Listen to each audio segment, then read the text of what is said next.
দুর্নীতি পেলে আদানির সঙ্গে চুক্তি বাতিল করতে পারে বাংলাদেশ, জানালেন জ্বালানি উপদেষ্টা।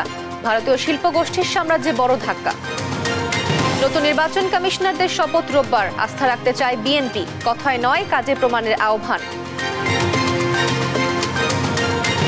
জুনের মধ্যেই প্রস্তুত প্রাথমিকে 2011-12 কারিকুলামের বইয়ের পাণ্ডুলিপি, প্রাথমিকে ফিরেছে বৃত্তি পরীক্ষা। এবং অ্যান্টিগায় প্রথম টেস্টে টস হেরে বাংলাদেশের বিপক্ষে ব্যাট করছে ওয়েস্ট ইন্ডিজ। টাইগারদের নিয়ন্ত্রিত বোলিং, তাসকিনের 2 উইকেট।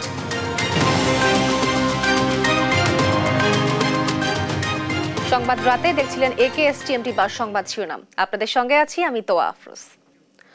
আদানি সহ বিভিন্ন প্রতিষ্ঠানের চুক্তির বিষয়ে পর্যালোচনা করা হবে বলে জানিয়েছেন জ্বালানি উপদেষ্টা ফজলুল কবির খান। তিনি জানান, বিদ্যুৎ আমদানির বিষয়টি দেশি বিদেশি আইনজীবীদের মাধ্যমে খতিয়ে দেখা হচ্ছে।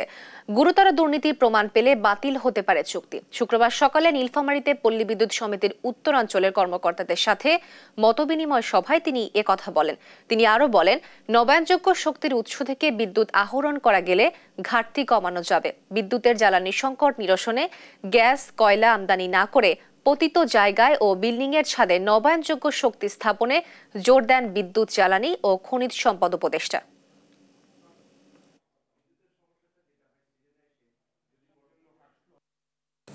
যেসব প্রকল্প হয়ে গেছে, যেমন ধরেন এটা বিদ্যুৎ উৎপাদন করতেছে, তো এটা তো আপনি বন্ধ করতে পারবেন না, বুঝছেন না? তাহলে তো সারা দেশে এখন হয়ে যাবে, লোডশেডিং হবে। আমরা এই চুক্তিগুলোকে এখন দেশি বিদেশি আইনজীবীদেরকে দিয়ে পরীক্ষা করাচ্ছি এবং এরা ওদের এই পরীক্ষার ভিত্তিতে ওই যে আদালতের যে সিদ্ধান্ত আছে যেগুলোকে রিভাইজ করা, অথবা যদি গুরুতর অন্যায় হয়ে থাকে তাহলে এগুলোকে বাতিল করারও আমরা নেব। তো সেই প্রক্রিয়াটা চলমান আছে। মার্কিন অভিযোগের পর বড় ধাক্কা লেগেছে ভারতের অন্যতম শীর্ষ ধনী গৌতম আদানির ব্যবসায়। এরই মধ্যে তার সম্পদ মূল্য কমেছে $12.4 বিলিয়ন। সেই সঙ্গে শেয়ার বাজারেও তার প্রতিষ্ঠানের শেয়ার মূল্য নেমেছে ধস। পাশাপাশি 2 চুক্তি বাতিল করেছে কেনিয়া সরকার। এতে ভারতের অর্থনীতিতে প্রভাব পড়ার শঙ্কা বিশেষজ্ঞদের। আরবি দাফসারের রিপোর্ট জানাচ্ছেন আফরিন মৌ। বড় ধরনের বিপদে পড়েছেন বিশ্বের অন্যতম শীর্ষ ধনী গৌতম আদানি। তার বিরুদ্ধে গ্রিন এনার্জির জন্য সৌরশক্তি প্রকল্পের কাজ পেতে ভারতের সরকারি কর্মকর্তাদের $265 মিলিয়ন ঘুষ দেওয়ার অভিযোগ তুলেছে যুক্তরাষ্ট্র। অভিযোগটি ভারতের অর্থনীতি এবং আদানি গ্রুপের জন্য অশনি বলছেন বিশ্লেষকরা। খুব আনন্দ। অভিযোগটির পর ফোর্বস ম্যাগাজিন জানায়, বুধবার গৌতম আদানির সম্পদ মূল্য $12.4 বিলিয়ন কমে $46.9 বিলিয়ন। গত বৃহস্পতিবার আদানি গোষ্ঠীর শেয়ারের দাম কমে প্রায় 20% পর্যন্ত। এতে ভারতের শেয়ার বাজারে দেখা দিয়েছে অস্থিরতা। আদানি গ্রুপ সংস্থাগুলোর বাজার মূল্য বৃহস্পতিবার হ্রাস পায় $34 বিলিয়ন। এতে ভারতের অর্থনীতিতে কিছুটা ধাক্কা লেগেছে। মার্কেটে আমরা যা দেখছি, আদানির শেয়ারের 20 থেকে 25% দরপতন হয়েছে। এখনো তা নামছে। আদানি গ্রুপ যুক্তি দিয়ে পরিস্থিতি সামাল দিতে পারলে আবার শেয়ারের দাম বাড়ার সম্ভাবনা আছে। দেশ ছাড়িয়ে ধস নামতে শুরু করেছে বিদেশি চুক্তিগুলোতেও। এরই মধ্যে আদানির সঙ্গে হওয়া 2টি বড় চুক্তি বাতিল করেছে কেনিয়ার প্রেসিডেন্ট। যুক্তরাষ্ট্রের প্রসিকিউটররা আদানির বিরুদ্ধে জালিয়াতির অভিযোগ আনার পর এই সিদ্ধান্ত নেয় কেনিয়া প্রশাসন। আদানি গ্রুপ কেনিয়ার প্রধান বিমানবন্দরে $1.85 বিলিয়ন বিনিয়োগের পরিকল্পনা করেছিলেন। চুক্তি অনুযায়ী 30 বছরের জন্য পরিচালনা করার কথা আদানি গ্রুপের। সাথে বিদ্যুৎ লাইন নির্মাণেও $736 মিলিয়ন একটি চুক্তিও ছিল কেনিয়ার জ্বালানি মন্ত্রণালয়ের সাথে। অংশীদার দেশগুলো আমাদের কাছে যেসব তথ্য সরবরাহ করেছে তার কারণে আমি পরিবহন মন্ত্রণালয়, জ্বালানি ও পেট্রোলিয়াম মন্ত্রণালয়ের মধ্যকার সংস্থাগুলিকে পাবলিক প্রাইভেট পার্টনারশিপ লেনদেনের চলমান প্রক্রিয়া বাতিল করার জন্য নির্দেশ দিয়েছি। এদিকে আরও অভিযোগ সামনে এলে সামনের দিনগুলো আদানির জন্য ভয়াবহ হতে পারে বলে শঙ্কা বিশ্লেষকদের। নিউজ ডেস্ক, দেশ টিভি। নতুন নিয়োগপ্রাপ্ত প্রধান নির্বাচন কমিশনার ও 4 নির্বাচন কমিশনার শপথ নেবেন রোববার।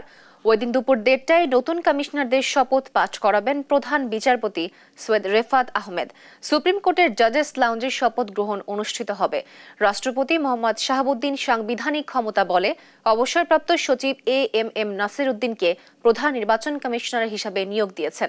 একই সঙ্গে নির্বাচন কমিশনের আরও 4 কমিশনারকেও নিয়োগ দেন রাষ্ট্রপতি। নির্বাচন কমিশনাররা হলেন অবসরপ্রাপ্ত অতিরিক্ত সচিব আনোয়ারুল ইসলাম সরকার, অবসরপ্রাপ্ত জেলা ও দায়রা জজ আব্দুর রহমানেল মাসুদ, অবসরপ্রাপ্ত যুগ্ম সচিব বেগম তাহমিদা আহমেদ ও অবসরপ্রাপ্ত ব্রিগেডিয়ার জেনারেল আবুল ফজল মোহাম্মদ সানাউল্লাহ।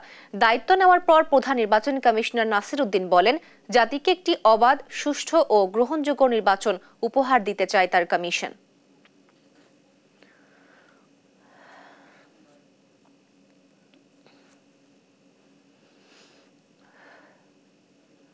নিত্যপণ্যের দাম কমাতে না পারলে অন্তর্বর্তী সরকারের উপর জনগণের আস্থা কমে যাবে বলে মন্তব্য করেছেন বিএনপির সিনিয়র যুগ্ম মহাসচিব রুহুল কবির রিজভী। আর নির্বাচন কমিশন গঠন গণতন্ত্রের পথে একটি পদক্ষেপ উল্লেখ করে কথার চেয়ে কাজ বেশি করে নিজেদের প্রমাণ করতে নির্বাচন কমিশনের প্রতি আহ্বান জানিয়েছেন বিএনপি চেয়ারপারসন উপদেষ্টা অ্যাডভোকেট সৈয়দ মোয়াজ্জেম হোসেন আলাল। বিস্তারিত সাইফুল রিপনের প্রতিবেদনে।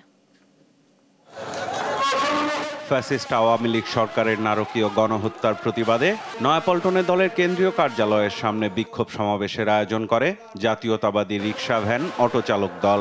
সকল অপরাধের নিরপেক্ষ বিচার করতে হবে। সমাবেশে গণহত্যার দায়ে পতিত আওয়ামী লীগ সরকার প্রধান ও তার দোসরদের দেশে এনে বিচারের দাবি জানান বক্তারা। বলেন, নিত্যপণ্যের দাম নিয়ন্ত্রণ রাখা সহ জনজীবনের স্বস্তি দিতে প্রয়োজন একটি নির্বাচিত সরকার। বাংলাদেশের সকল পেশার সকল শ্রেণীর মানুষের দাবি তুলতে হবে। সেই ভারতকে, শেখ হাসিনাকে বাংলাদেশের আইনের আওতায় নিয়ে আসার জন্য বাংলাদেশের সরকার হাতে তুলে দিতে হবে। আপনাদের ঘামের মধ্য দিয়ে, আপনাদের রক্তের দেয়ার মধ্য দিয়ে আমরা শেখ হাসিনাকে বিদায় করছি, কিন্তু এখনো কি গণতন্ত্র পাইছি আমরা? জিনিসপত্রের দাম কমছে, চাল ডাল তেলের দাম কমছে, বন রুটির দাম কমছে? কমে নাই। এটার জন্যই দরকার একটা নির্বাচিত সরকার। দলের সিনিয়র যুগ্ম মহাসচিব রুহুল কবির রিজভী বলেন, নিম্নআয়ের মানুষের সুখ ফিরিয়ে না আনতে পারলে আন্দোলন, সংগ্রাম ও অভ্যুত্থানের আত্মত্যাগ ব্যর্থ হবে। আলুর কেজি তো 70 থেকে 75 টাকা এখনো যদি থাকে, তাহলে মানুষের যে বিশ্বাস একটি গণতান্ত্রিকভাবে গণতন্ত্রের চেতনার প্রতি একটি সরকার, অন্তর্বর্তীকালীন সরকার, সেই সরকার মানুষের যে আস্থা, সে আস্থা তো কমতে থাকবে। আজকে ডিম, আজকে তেল, এইটা কয়েকটা কোম্পানি এখনো নিয়ন্ত্রণ করছে এর দাম। সেই কোম্পানিগুলোকে আপনারা ধরছেন না কেন? এর আগে জাতীয়তাবাদী প্রচার দলের 13তম প্রতিষ্ঠা বার্ষিকী উপলক্ষে বিএনপির প্রতিষ্ঠাতা জিয়াউর রহমানের সমাধিতে শ্রদ্ধা জানিয়ে বিএনপি চেয়ারপারসনের উপদেষ্টা সৈয়দ মোয়াজ্জেম হোসেন আলাল জানান, নবগঠিত নির্বাচন কমিশনের ওপর আস্থা রাখতে চায় বিএনপি। নতুন নির্বাচন কমিশনের উপরে আস্থা রাখতে চাচ্ছি, তবে আমাদের অনুরোধ থাকবে যে কথা কম বলে বেশি কাজ দিয়ে সেটা প্রমাণ করার চেষ্টা করা উচিত শুরু থেকেই। একটু কম কথা, একটু বেশি কাজ, তাহলে আমরা আশান্বিত হব যে না, যেটুকু বলেছেন এটুকু বাস্তবে আসলে দেখা যাবে। পতিত আওয়ামী লীগ সরকারের সময় অন্যায়ভাবে কেড়ে নেয়া খালেদা জিয়ার সেনানিবাসের বাসভবন ফিরিয়ে দিতে ব্যবস্থা নিতে অন্তর্বর্তী সরকারের প্রতি আহ্বানও জানান মোয়াজ্জেম হোসেন আলাল। এই সরকারের পক্ষ থেকে এমন কোনো পদক্ষেপ গ্রহণ করা হোক যাতে তিনি আবার তার সেই হৃদয়ের ক্ষতটাকে সারিয়ে উঠতে পারেন। সাইফুল রিপন, দেশ টিভি, ঢাকা।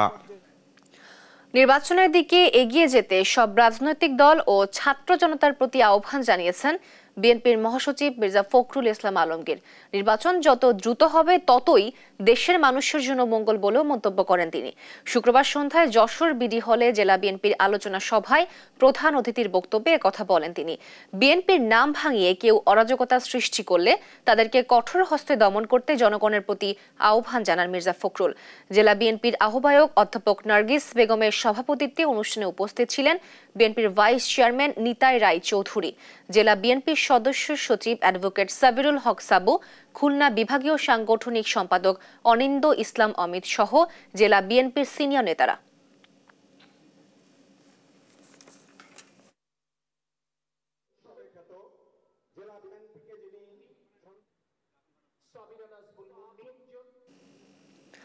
2025 সালের জুনের মধ্যেই 2011-12 সালের শিক্ষা কারিকুলাম অনুযায়ী প্রস্তুত হবে প্রাথমিকের সব বই।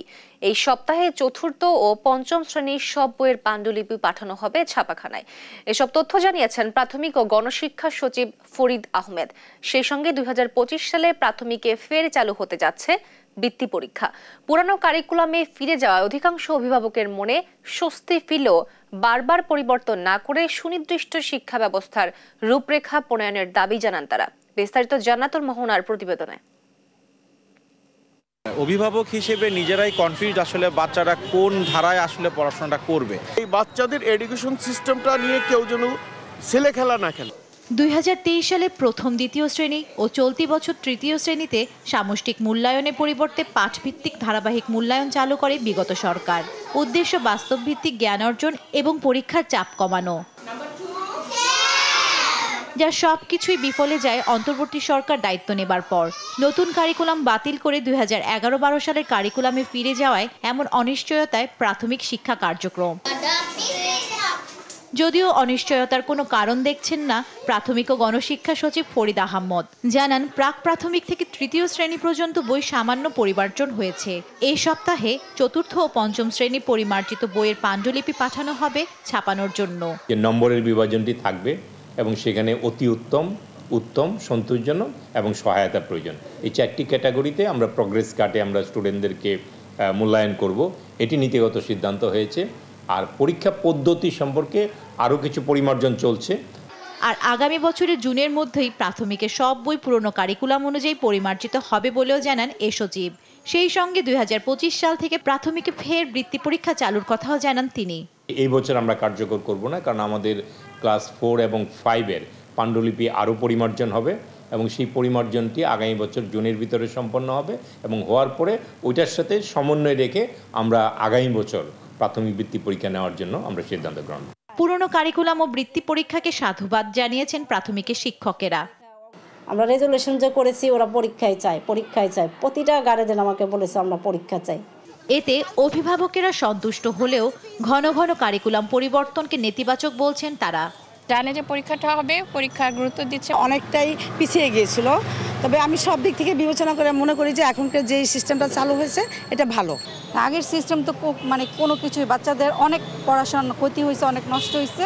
এখন এই সিস্টেম আল্লাহর মতে বাচ্চারা ভালোভাবে পড়াশোনা করবে। আচ্ছা পরীক্ষা তো নাই, এক্সাম তো নাই, তাহলে আর পড়াশোনা করে কি করব? এখন যেহেতু আবার আমরা আগের প্যাটার্নে ব্যাক করতেছি, এর কারণে কি হচ্ছে ওদের মধ্যে একটা কম্পিটিশন ব্যাক করতেছে। একটা গভর্নমেন্ট পরিবর্তন হোক, একটা সরকারি সিস্টেম পরিবর্তন হোক, বাট কারিকুলাম যদি পরিবর্তন না হয়।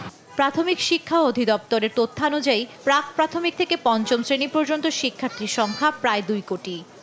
কারিকুলাম নিয়ে আর 9-6 নয়, শিক্ষার গুণগত মান বৃদ্ধি করতে প্রয়োজন সুনির্দিষ্ট শিক্ষা ব্যবস্থা, এমনটাই চাওয়া অভিভাবকদের।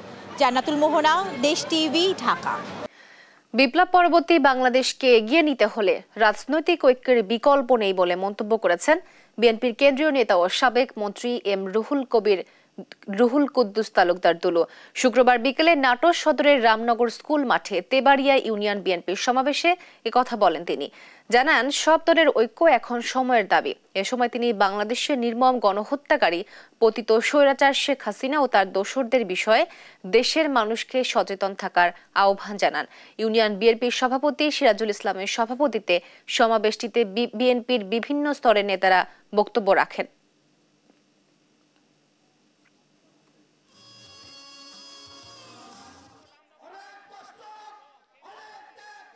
আজকে এই মুহূর্তে সকলের উচিত যেভাবে হোক আগামী দিনে এই শেখ হাসিনা এবং শেখ হাসিনার দোসরদের ষড়যন্ত্র যেন আবার নতুন করে আরো ষড়যন্ত্র করতে না পারে, এই জন্য সকল রাজনৈতিক দলের ঐক্যের বিকল্প নেই। আওয়ামী লীগকে পুনর্বাসনের উদ্যোগ নিলে প্রয়োজনে আরও একটি বিপ্লব হবে বলে হুঁশিয়ার করেছেন গণ অধিকার পরিষদের কেন্দ্রীয় সভাপতি নুরুল হক নূর। বলেন ছাত্র জনতার রক্তের ওপর দিয়ে আওয়ামী লীগ নির্বাচনে এলে তাদের বিরুদ্ধে গণপ্রতিরোধ গড়ে তোলা হবে। শুক্রবার বিকেলে লালদিঘি ময়দানে গণ অধিকার পরিষদের চট্টগ্রাম জেলার সমাবেশে এসব কথা বলেন তিনি। এ সময় তিনি আরো বলেন সংস্কার ব্যতীত কোনো নির্বাচন হতে দেওয়া হবে না। অন্তর্বর্তী সরকারের প্রতি সব দলের সমর্থন আছে জানিয়ে তিনি বলেন, নির্বাচন কমিশন জনপ্রশাসন সহ কয়েকটি খাতে সংস্কারের উপর গুরুত্ব দেন। সমাবেশে দলের সাধারণ সম্পাদক রাশেদ খান সহ স্থানীয় নেতারা উপস্থিত ছিলেন।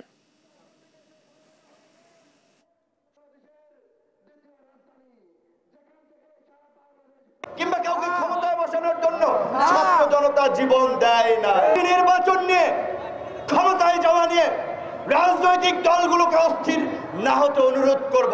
একটি ফ্যাসিস্ট শক্তির বিরুদ্ধে লড়াই করেছে, স্যাক্রিফাইস করেছে, যার ফলে আজকে এই পরিবর্তিত বাংলাদেশ আমরা পেয়েছি।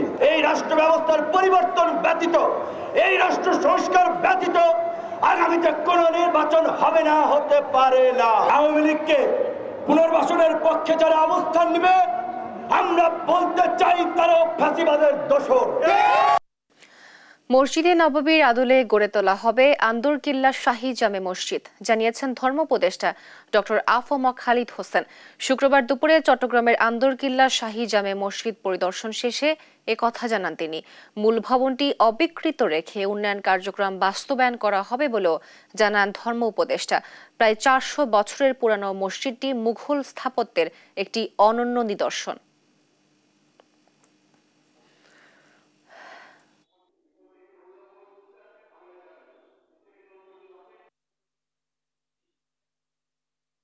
মসজিদে নববীর আদলে আমরা আন্দরকিল্লা শাহী জামে মসজিদকে করতে চাই এবং টাকার অভাব হবে। আপাতত 10 কোটি টাকা দিয়ে আমরা গ্রাউন্ডের কাজ শুরু করি। ডিসেম্বরের মধ্যে আমাদের ফাইনাল ডিজাইন হাতে আসবে। জানুয়ারিতে আমরা ভিত্তিপ্রস্তর স্থাপন করতে পারবো। তো টাকার অভাব হবে না। দেশ থেকে বিদেশ থেকে আমরা একটা আইকনিক মসজিদ হিসেবে আন্দরকিল্লা শাহী জামে মসজিদ